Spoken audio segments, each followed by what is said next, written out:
मैं इस वीडियो में शेयर करूंगी थर्ड ट्राइमेस्टर यानी कि प्रेगनेंसी के लास्ट में हमें क्या क्या फील होता है, क्या क्या सिम्टम होता है। मतलब 7, 8 और 9 मंथ ऑफ प्रेगनेंसी। सबसे मेन प्रॉब्लम जिससे होता है वो है बैक एक, मतलब पीठ में दर्द। ज़्यादातर मैं क्या करती हूँ, खड़े होकर खाना बनाती हूँ 2-3 घंटे, और इसलिए ना मुझे ये पेन 4 मंथ से स्टार्ट हो गया है और अभी तो बहुत ज़्यादा बढ़ गया है। इस दिन ये वीडियो मैंने शूट किया, उस दिन एक्चुअली बहुत सारे लोगों को इनवाइट किया था, तो इसलिए बैक एक कुछ ज़्यादा ही हो रहा था। 32 वाली वीक में मुझे फॉल्स पेन भी फील हुआ है और इसलिए मैं गई थी डॉक्टर के पास। इसलिए ना ज़्यादा काम नहीं करना चाहिए इस टाइम, और ज़्यादा देर खड़े होकर भी काम नहीं करना चाहिए। उस टाइम मेरे हस्बैंड ने बहुत मदद की, बहुत ज़्यादा सपोर्ट दिखाया, बहुत केयर किया, इसलिए मैं ठीक हो गई। और एक कॉमन सिम्टम है फ्रीक्वेंट यूरिनेशन, बार बार बाथरूम जाना पड़ता है। और नींद की तो बात क्या बोलूँ, रात भर नींद नहीं आती। चाहे पूरी रात जगे रहे पर काम तो करना ही पड़ेगा, क्योंकि हम लड़कियां हैं। मुझे तो सांस लेने में तकलीफ़ हो रहा है पिछले 3-4 मंथ से, क्योंकि यूट्रस को ग्रो कर रहा है और बेबी के लिए अब जगह थोड़ा कम पड़ गया, और लंग्स के लिए भी जगह कम ही पड़ रहा है। अभी भी जब मैं बात कर रही हूँ अभी भी मुझे शॉर्टनेस ऑफ ब्रेथ हो रहा है, बट कुछ नहीं कर सकते। किसी किसी को हाथों में पैरों में सूजन हो जाता है, बट मुझे ये सब नहीं हुआ। बोला जाता है कि इस टाइम बेबी का ग्रोथ बहुत जल्दी होता है, बहुत फास्ट होता है, इसलिए हमें हेल्दी खाना खाना चाहिए। और किसी किसी को डाइजेस्टिव इशू भी होते रहते हैं, गैस वगैरह बनते हैं, बट मुझे ऐसा कुछ नहीं फील हो रहा है। बट ना अब ऐसा हो रहा है 8 मंथ में आके खाने का मन ही नहीं करता बिल्कुल भी। मन करे ना करे बट खाना तो पड़ेगा, और हेल्दी खाना खाना चाहिए हर टाइम। सोने में दिक्कत ना हो इसलिए साइड पिलो और एक्स्ट्रा पिलोस भी रखनी चाहिए हमें, और मैंने इसलिए ना न्यू पिलो ख़रीदा हुआ है जो आप देख पा रहे हो।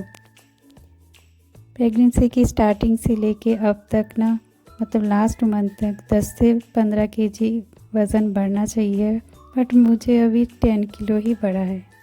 और हमें ये भी ध्यान रखना चाहिए कि हम भजन भी अच्छे से करें, हरिनाम भी अच्छे से करें, और हमारे जो शास्त्र है उनको भी पढ़ें। कोई कोई बोलता रहता है कि जो मन करे वही खाओ, बट ऐसा नहीं है। हेल्दी खाना खाना चाहिए हमेशा, क्योंकि बेबी का ग्रोथ भी हमारी उसी खाने पे डिपेंडेंट है। इस टाइम कोशिश करती हूँ कि हर टाइम खुश रहो, और आप लोग भी इस टाइम कोशिश करना कि हर टाइम ना खुश रहा जाए, क्योंकि हम जब ना थोड़ा सा भी स्ट्रेस लेते हैं उसका इफ़ेक्ट बेबी पे डायरेक्ट पड़ता है। और पता है, जब भी मैं स्ट्रेस लेती हूँ मुझे थोड़ा थोड़ा पेट में दर्द होना शुरू हो जाता है। और जितने भी आंटीज़ है जो लोग इधर उधर की बातें करते हैं, उनकी बातों को बिल्कुल इग्नोर किया जाए। जो डॉक्टर बोल रहे हैं ना, वही बातें हमेशा सुनना चाहिए इस टाइम, ताकि हम एक हेल्दी बच्चे को जन्म दे पाए जो बिल्कुल स्वस्थ हो। क्योंकि जो भी डिफ़िकल्टीज़ होगी वो आपको ही सहना पड़ेगा, क्योंकि कोई मदद नहीं करने आएगा। ये देखो, एक बार बैठने में, सोने में, लेटने में, हर एक चीज़ में ना थर्ड ट्राइमेस्टर में बहुत डिफ़िकल्टीज़ होती है, बट मदद करने कोई नहीं आता अभी। सिर्फ एक हस्बैंड ही है जो तुम्हारा ख्याल रखेगा, तो उनके साथ ही सही से रहे और उनकी मदद हमेशा ले, क्योंकि ना उनको भी पता होना चाहिए कि हमें क्या क्या डिफ़िकल्टीज सहना पड़ रहा है। इस टाइम हस्बैंड के साथ जितना टाइम स्पेंड किया जाए उतना कम है, क्योंकि बेबी को इससे ना पता चलेगा कि उनका पापा कौन है और कैसे है।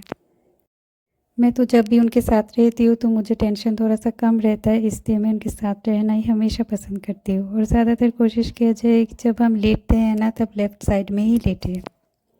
बट मुझे इस टाइम ना कि मैं कोई भी साइड में ना लेट रही हूँ तो अच्छा नहीं लग रहा है, इसलिए मैं उठ के बैठ ही जाऊँगी। और लेटना तो अभी दूर की बात है, जब नींद आएगी उस टाइम लेटूँगी। एक्चुअली ना हर एक पोजीशन में इस टाइम डिस्कम्फर्ट ही फील होता है। कभी कभी ऐसा लगता है बिल्कुल पेंगुइन जैसी बन गई हूँ, बट ठीक ठाक ही है। मतलब पेंगुइन की जैसी क्यूट सी तो बनी गई हूँ इस टाइम, बट ये टाइम ना दोबारा नहीं आएगा, इसलिए इस टाइम को एंजॉय करना चाहिए। भाई हरे कृष्णा।